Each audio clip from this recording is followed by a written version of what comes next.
May isang kwento tungkol sa isang babae na palaging lumuluhod ng taimtim sa pananalangin sa isa sa mga upuan ng simbahan. At palagi niyang hinihiling kay Jesus na siya ay pagalingin sa kanyang karamdaman. Buong pagtiyatiyaga niyang ginawa ito sa loob ng 2 taon hanggang sa matanggap niya ang kagalingang matagal na niyang hinihiling. Gaano nga ba katatag ang ating pananampalataya kay Jesus? Ang ating pananampalataya ay madalas na nahahayag sa pamamagitan ng ating pagtitiis, pagtiyatiyaga at pagpupursige. May mga pagkakataong taimtim tayong nananalangin para sa isang bagay na napakahalaga sa atin, ngunit hindi dumarating ang kasagutan sa panahong inaasahan natin.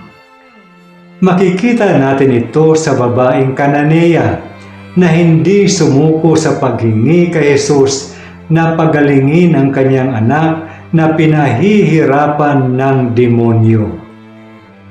Sa kabila ng tila pagtanggi, patuloy siyang nagsumamo kay Jesus. Hindi niya hinayaang manaig ang panghihina ng loob sa kanyang pananampalataya. Ang kanyang pagpupursige ay nagpakita ng lalim ng kanyang pagtitiwala at kinilala ni Jesus ang kanyang napakalakas na pananampalataya. Tayo rin ay may kanya-kanyang mga kahilingan sa Diyos. Marahil ang ilan sa atin ay matagal nang nananalangin para sa kagalingan sa sakit, pangangailangan sa buhay, o isang panalangin na tayo lang ang nakakaalam. Marahil paulit-ulit na inihaharap kay Jesus ang parehong panalangin, ngunit tila walang nagbabago. Patuloy tayong manalangin. Magtiis tayo. Magpursige tayo. Patuloy nating hilingin ang patnubay ng Diyos at ipagkatiwala sa Kanyang mga kamay ang pinakamalalim na hangarin ng ating puso. Maaaring hindi natin palaging matanggap ang sagot na inaasahan natin sa paraang gusto natin o sa panahong nais natin. Ngunit makakaasa tayo na naririnig tayo ng Diyos. Mahal niya tayo at kumikilos siya ayon sa kanyang perpektong karunungan. Ang pananampalataya ay hindi nangangahulugang hindi na tayo makakaranas ng pag-aalinlangan, pagkadismaya o panghihina ng loob.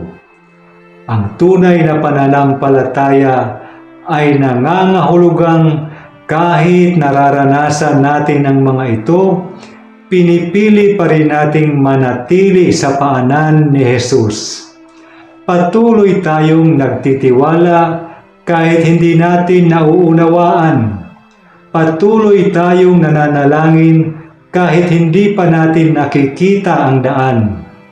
Patuloy tayong umaasa dahil alam nating hindi tayo kailanman pinababayaan ng ating Panginoon.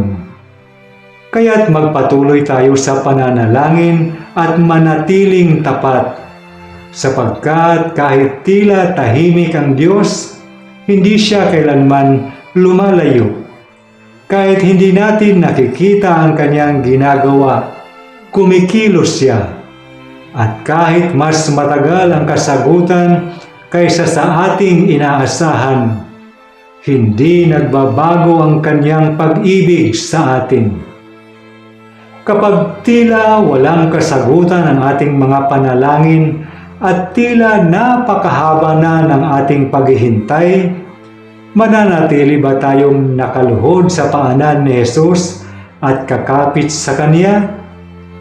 O hahayaan nating ang katahimikan at pagkaantala ang maging dahilan upang tayo'y sumuko? Handa ba tayong magkaroon ng pananampalatayang tulad ng babaeng Kananea, isang pananampalatayang patuloy na kumakapit kay Jesus hanggang sa huli?